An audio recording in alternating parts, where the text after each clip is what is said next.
Perkenalkan, nama saya Dian Miftahul Janah dengan NIM 2017401014 dari kelas 6 MPIA.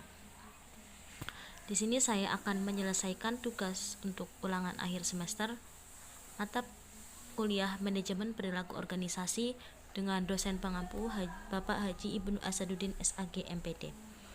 Di sini saya akan menjelaskan beberapa materi mengenai manajemen perilaku organisasi. Yang pertama itu ada kekuasaan dan sumber kekuasaan organisasi. Pengertian kekuasaan. Menurut Max Weber, kekuasaan adalah seseorang atau sekelompok orang untuk menyadarkan masyarakat akan kemauan-kemauannya sendiri sekaligus menerapkannya terhadap tindakan-tindakan perlawanan dari orang-orang atau golongan-golongan tertentu. Kemudian ada beberapa sumber-sumber kekuasaan. Yang pertama ada keahlian.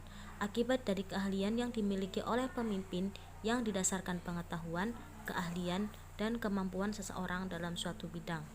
Kemudian ada legitimasi. Legitimasi dimiliki oleh seseorang yang memiliki jabatan tertentu. Semakin tinggi jabatannya, maka semakin besar kekuasaan yang dimiliki. Kemudian ada referensi. Referensi ini dimiliki karena mempunyai karisma atau kepribadian yang menarik. Kemudian ada penghargaan. Penghargaan bersumber dari pemimpin yang memiliki kemampuan untuk memberikan hadiah, penghargaan kepada bawahannya. Kemudian sumber kekuasaan yang terakhir adalah paksaan. Paksaan ini dimiliki oleh pemimpin yang memiliki posisi yang kuat. Pemimpin berani memberikan hukuman atas kinerja buruk bawahannya. Kemudian ada konflik dalam organisasi. Pengertian konflik. Menurut Cummings PW dalam Wahyudi pada tahun 2006, konflik didefinisikan sebagai suatu proses interaksi sosial di mana dua orang atau lebih atau dua kelompok atau lebih berbeda atau bertentangan dalam pendapat atau tujuan mereka. Sedangkan menurut Walton R.E. dalam Wahyudi tahun 2006 yang mengatakan bahwa konflik organisasi adalah perbedaan ide atau inisiatif antara bawahan dengan bawahan, manajer dengan manajer dalam mengordinasikan kegiatan-kegiatan. Kemudian ada proses terjadinya konflik. Yang pertama adalah peristiwa sehari-hari. Peristiwa sehari-hari ini disebabkan oleh perasaan tidak puas terhadap lingkungan kerja. Kemudian adanya tantangan. Pada saat terjadi masalah, individu saling mempertahankan pendapat dan menyalahkan pihak lain. Kemudian yang terakhir adalah timbulnya pertentangan. Timbulnya pertentangan ini dimiliki oleh masing-masing individu atau kelompok yang bertujuan untuk menang dan mengalahkan kelompok lain.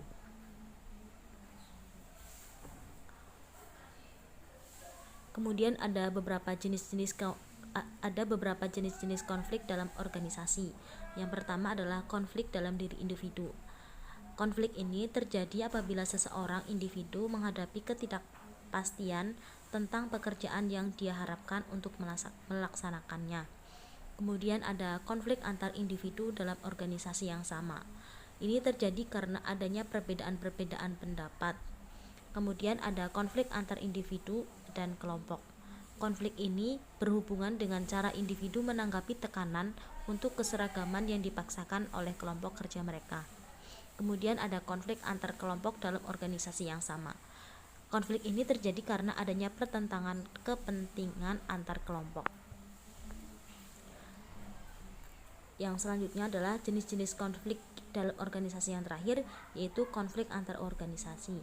Konflik ini biasanya timbul karena akibat bentuk persaingan ekonomi dalam sistem perekonomian suatu negara.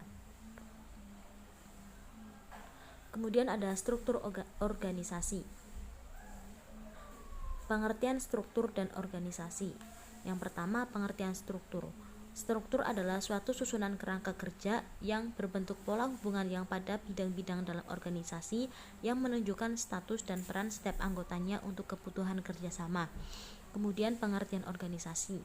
Organisasi merupakan suatu kesatuan yang utuh yang secara sadar dikoordinasikan secara sistematis dengan pembatasan ruang lingkup tertentu yang telah menjadi kesepakatan bersama untuk mencapai suatu tujuan bersama. Kemudian ada unsur-unsur organisasi. Yang pertama itu formalitas. Maksudnya peraturan tertulis dan tidak tertulis. Peraturan tertulis adalah yang dibukukan atau ditempel di ruang kerja. Kemudian peraturan tidak tertulis adalah dalam bentuk norma. Kemudian yang kedua adalah kompleksitas. Kompleksitas merupakan elemen penting dalam berorganisasi. Suatu organisasi tidak akan berjalan secara efektif andaikan tidak didukung dengan koordinasi, komunikasi, dan pengawasan. Kemudian yang terakhir itu ada sentralisasi. Pada unsur ini, organisasi itu sebagai tempat atau pusat pengambilan keputusan. Kemudian ada ragam struktur organisasi. Yang pertama adalah fungsional. Struktur yang pembagian kerjanya dilakukan berdasarkan tugas manajemen seperti keuangan, penciptaan, pemasaran, dan sumber daya manusia. Kemudian yang kedua itu divisional. Struktur yang pengelompokannya didasarkan pada kesamaan produk, layanan, pasar, dan lokasi geografis. Kemudian yang ketiga yaitu adalah matriks. Gabungan dari struktur fungsional dan struktur difusional, keduanya digabung dengan tujuan menutupi kekurangan masing-masing. Selanjutnya itu ada struktur organisasi komite. Struktur ini yang tugas-tugasnya tertentu dikerjakan secara kolektif oleh beberapa orang, termasuk tugas kepemimpinan. Kemudian ada ragam struktur yang terakhir itu tim kerja. Struktur organisasi yang bersifat temporer dan dibuat sewaktu-waktu demi menanggulangi suatu proyek bersifat tiba-tiba dan tidak terduga. Kemudian ada budaya organisasi. Pengertian budaya organisasi. Pengertian